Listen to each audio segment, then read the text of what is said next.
araw po sa ating lahat. Ako po si Emmanuel O. Alejandre at ito po ang aking huling video or daily devotion na gagawin para sa ating weekly series na Leading by Example in the Family.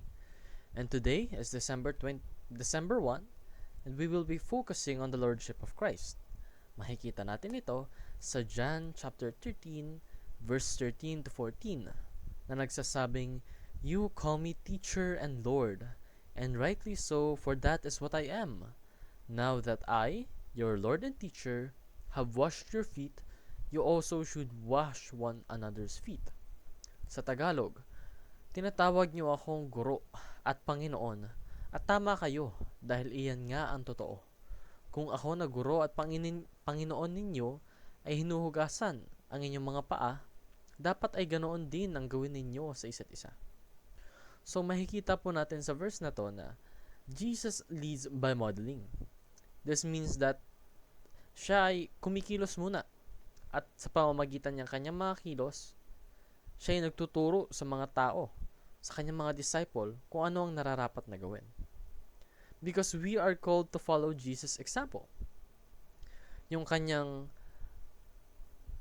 honor, yung kanyang righteousness ay dapat napasa atin din. Because Jesus has sacrificed so much for us. Siya ay nagkatawang tao. Ngunit kahit na siya ay naging tao, siya ay naging or he remained sinless. He remained pure. He remained righteous. That's why we should follow Jesus. And the Lordship of Christ requires belief and obedience.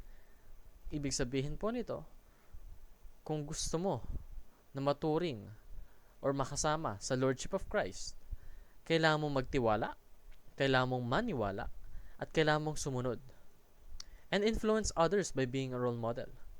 Imitate Christ, conforming to His image. This means that gayahin mo yung mga actions ng ating Panginoon. And internalize our identity as followers of Christ.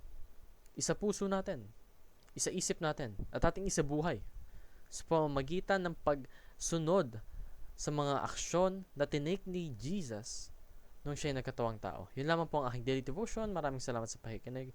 Pagpalain po tayong lahat and let us all give glory to God.